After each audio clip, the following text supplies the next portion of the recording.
اگر زارا جو نا کچھ ٹائم اپنے والد کے گھر میں رہتی ہے تو اسے اتنی زیادہ خوشیاں ملنا شروع ہو جائیں گی کہ اس معاملے پہ احساس ہونا شروع ہو جائے گا کہ یار میں کتنی غلط تھی، میں نے جو وہ کیا کیا کام کیا اور اپنے والد کے بارے میں میں نے کیا سوچ رکھی ہے، اسی جہاں سے چینج ہو کر جائے گی۔ یہ میں نے آپ لوگوں کو پچھلے ریویو میں بتا دیا تھا کہ بھئی زارا اپنے والد میں اگر چلی بھی جاتی ہے، پہلی بات تو یہ ہے کہ خالہ اسے نہیں جانے دے گی، اگر چلی بھی جاتی ہے نا تو وہاں پر جا کر یہ اتنی چینج ہو جائے گی کہ اس کے دل میں جب واپس آئے گی تو احساس ہوگا یا کمی محسوس ہوگی کہ یار اس گھر میں تو بہت زیادہ خوشیاں تھی، جہاں پر تو ہر وقت پریشانی رہتی ہے، لیکن جب واپس آتی ہے بکس لینے کے لیے تو جو خالہ ہوتی ہے یہ صاف الفاظ میں منع کر دیتی ہے زارا کو کہ آپ نہیں جا سکتی۔ اب کیا ہوگا؟ زارا کیسے اپنے والد کے لیے بےتاب ہوگی، کیسے اپنے والد کو ملنے کے لیے چاہے گی؟ جو مہرو ہے نا، سلمان ایسا مہرو سے سب کچھ سمیٹنا شروع ہو چکا ہے، پیسہ، زیور، اور اب اس گھر کی باری ہے۔ کیا مہرو جو ہوگی یہ دے کر اس کے بعد مکمل طور پر پچھتائے گی یا سلمان کے ساتھ یہ بھاگ کر شادی کر لے گی؟ جیسے جیسے زارا اپنے والد کے گھر میں جاتی ہے تو وہاں پر اپنے آپ کو ایڈجسٹ کرتی ہے، 2-3 دن تو اپنے والد کو منہ تک ہی نہیں لگاتی نا،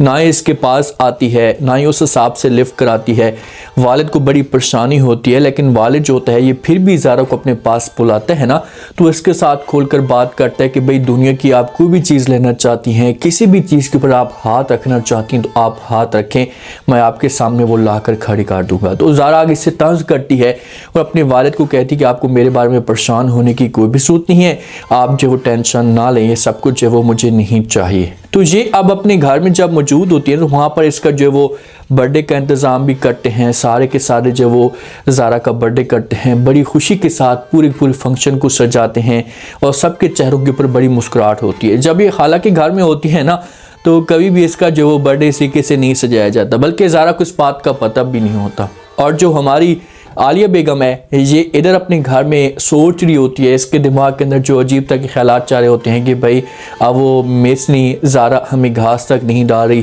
بس ایک دفعہ اسے آنے دو کہ میں اس کے ساتھ جو وہ کیا کرتی ہوں اور اسے کیسے منع کرنے کی کوشش کرتی ہوں۔ اور ہادی کی ماں کے اوپر بھی غصہ ہوتا ہے کہ بھی ہادی کی ماں ہمیں جو وہ 2 ٹکی کی عورت اب وہ ہمیں انوائٹ کرے گی، کیونکہ عدیل صاحب جو ہوتا ہے نا یہ زارا کے اوپر جو وہ پیسہ نچھاور کرتا ہے اور اس سے ہادی کی ماں کی جو ویلیو ہوتی ہے یہ بڑھنا شروع ہو جاتی ہے۔ اور عدیل صاحب نے کہا ہوا ہے ہادی کی ماں کو کہ بھائی کسی بھی چیز کی آپ لوگوں کو ضرورت ہے نا تو آپ لوگ مجھ سے مانگ سکتے ہیں، بس میری زارا کو آپ لوگ نے کبھی بھی پریشان نہیں کرنا۔ تو عالیہ کو یہ سب کچھ سن کر یا دیکھ کر بڑا غصہ آتا ہے کہ بھائی انہوں نے ہمیں انوائٹ تک نہیں کیا، زارا کا برتھڈے ہو گیا، کم از کم عدیل ہمیں پوچھتا تو صحیح۔ تو اسے بڑا غصہ آتا ہے کہ یار ایک دفعہ زارا کو بس اس گھر کے اندر آ جانے تھے۔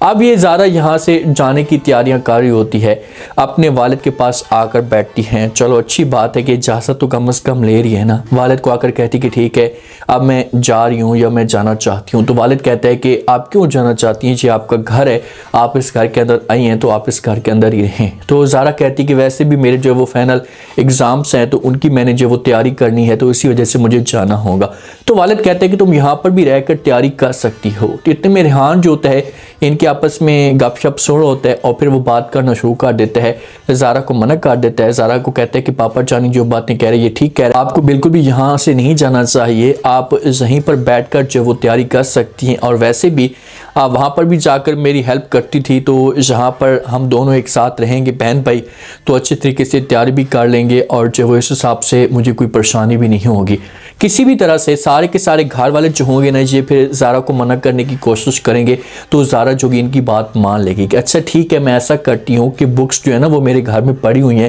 تو میں لینے کے لیے چلی جاتی ہوں۔ تو ریحان کہتے ہیں کہ میں بھی آپ کے ساتھ چلوں گا۔ تو یہاں سے یہ لوگ پھر بکس لینے کے لیے نکل پڑتے ہیں، اور دوسری طرف جو مہرو ہے، مہرو اگر ماں مہرو کے اوپر توجہ دیتی تو کبھی بھی اس کی بیٹی اس کے غلط قدم نہ اٹھاتی، لیکن یہ اپنی بیٹی کے اوپر توجہ نہیں دیتی، یہ صرف اور صرف جو وہ زارا کے اوپر اس کی توجہ ہوتی ہے، زارا کی جائیداد کے اوپر توجہ ہوتی ہے۔ سلمان بات کرتے ہیں، اب سلمان کی چال دیکھیں۔ سلمان مہرو کو کہتے ہیں کہ آپ ایسا کریں کہ آپ جو وہ کسی طریقے سے جو بھی زین کا گھر ہے زین کی ماں کے نام تو یہ گھر آپ اپنے نام کروا لیں۔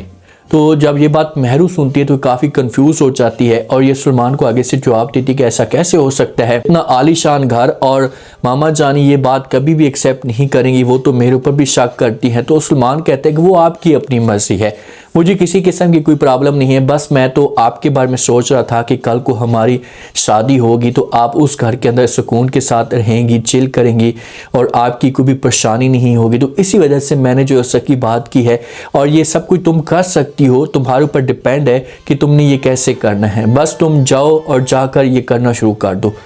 یہ مہرو کر سکتی ہے اگر زین کو یوز کرتی ہے، زین کے سامنے ایموشنل ہو جاتی ہے، زین کے سامنے باتیں کرنا شروع کر دیتی ہے کہ زین پلیز میں یہ چاہتی ہوں کل کو ایسا نہ ہو کہ میرے ساتھ کسی قسم کی کوئی زیادتی ہو، تو میں یہ چاہتی ہوں کہ یہ جو گھر ہے میرے نام ہو جائے۔ تو پھر زین جو اس کی بات کرے گا تو ماں آگے سے انکار تو کر سکتی، ماں کہہ سکتی کہ ایسا نہیں ہو سکتا، لیکن زین کی ضد کی وجہ سے ماں جو یہ ہار مان لے گی اور یہ جو گھر ہوگا یہ مہرو کے نام آ جائے گا۔ لیکن وہاں سے مہرو کے اوپر شک ہونا شروع ہو جائے گا کہ یہ سب کچھ کیوں کرنا چاہتی ہے، اس کے پیچھے راز کیا ہے۔ اب اس کی بات چلنا شروع ہو جائے گی تو پھر ایک نہ ایک دن جو نتیجہ ہوگا یہ سب کچھ نکل کر آ جائے گا سامنے۔ لیکن دیر اتنی ہو جائے گی کہ اس وقت جو سلمان مکمل طور پر اس گھر کے اوپر، جائیداد کے اوپر اپنا قبضہ جما لے گا مہرو کی وجہ سے، اور مہرو کے ساتھ اگر شادی کر بھی لیتے ہیں تو کبھی بھی مہرو اس کے ساتھ خوش نہیں رہے گی۔ جو بندہ لالچ، دولت یا سمجھو کہ اس چیز کو دیکھتا ہے کہ بھئی میں وہاں پر جا کر جو وہ سکون کروں گی، کسی قسم کی مجھے پریشانی نہیں ہوگی نا، تو وہ انسان کبھی بھی خوش نہیں رہتا۔ دولت کو، ان چیزوں کو دیکھ کر ایک لڑکی جو وہ شادی یہ سب کے فیصلے نہ کرے، اس طرح سے لڑکی کی زندگی برباد ہو جاتی ہے۔ لڑکی کو وہاں پر سکون ملنا چاہیے، چاہے وہ ایک جھونپڑی کا گھر کیوں نہ ہو۔ زارا اور ریحان جو ہوتے ہیں یہ پہنچ جاتے ہیں اپنی جو وہ زارا خالہ کے گھر میں، وہاں پر جب وہ یہ پیار کرنا شروع کر دیتی، جب خالہ دیکھتی ہے تو گلے لگاتی ہے اور یہ پھر بات کرنا شروع کر دیتی ہے زارا کے ساتھ۔ زارا کو کہتی کہ چلو شکر ہے تم یہاں پر آ گئی ہو، میں تو اس معاملے پہ بڑی پریشان ہو رہی تھی۔ تو ریحان جو اتنے میں بول پڑتا ہے اور یہ آنٹی کو کہتے کہ آنٹی جی اسے یہاں پر رہنے کے لیے نہیں آئی، ہم دونوں صرف زارا کی بکس لینے کے لیے آئے ہیں، اب زارا وہیں پر رہے گی۔ تو خالہ جو ہوتی جب یہ الفاظ سنتی تو اسے غصہ چڑھ جاتا ہے، اسے سب کچھ برداشت ہی نہیں ہوتا کہ بھئی یہ کیسے ہو سکتا ہے، تو یہ پھر زارا کے اوپر جو ہے نا غصہ کرنا شروع کر دیتی اور کہتی کہ بس بہت ہو گیا،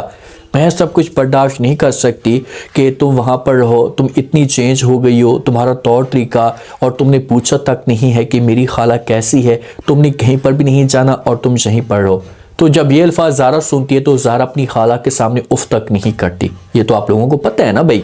تو زارا جو بھی بیگ شیگ ہوگا، جو بھی سامان ہوگا یہ پھر رکھے گی جہاں پر، اور ریحان کو یہ انکار کر دے گی، ریحان کو بولے گی کہ ریحان میں نہیں آ سکتی کیونکہ خالہ کا حکم آ چکا ہے، تو اسی وجہ سے پلیز آپ یہاں سے چلے جائیں۔ تو ریحان جب یہ بات سنے گا تو یہ بولے گا کہ ٹھیک ہے آپ کی اپنی مرضی ہے، مجھے کسی قسم کا کوئی بھی اعتراض نہیں ہے۔ جب ریحان گھر میں جا کر اپنے والد کو جا کر یہ بات بتائے گا اگر زارا اس کے ساتھ نہیں جاتی تو جو والدین ہوں گے اس معاملے پہ بڑے پریشان ہوں گے کہ زارا سے آنا چاہیے، لیکن زارا وہاں پر جو کچھ ٹائم رہی ہے نا یہ اتنی چینج ہو جائے گی کہ اس کے دماغ سے اپنے والد کی باتیں، گھر والوں کی خوشیاں اس کے دماغ سے نکلیں گی بھی نہیں، اس کے دماغ میں وہی سب کچھ چل رہا ہوگا، تو یہ اتنی بےتاب ہوگی کہ اسے اپنی خالہ کو بتائے گی بھی نہیں نا، تو یہ چوری چپکے سے والدین کے پاس، اپنے والد کے پاس، اس فیملی کے پاس چلی جائے گی، اور ایک وقت ایسا ہے گا کہ یہی وہ زارا ہوگی جسے اپنے خالہ کے سامنے انکار کر دے گی کہ میں یہاں پر نہیں رہ سکتی۔ اب دیکھتے ہیں کہ نیکسٹ ایپیسوڈ کے اندر کیا انٹرسٹنگ ٹوسٹ پیدا ہوتا ہے، مہرو یہ گھر کیسے جو چھیننے کی کوشش کرتی ہے۔ امید ہے آج کا ریویو،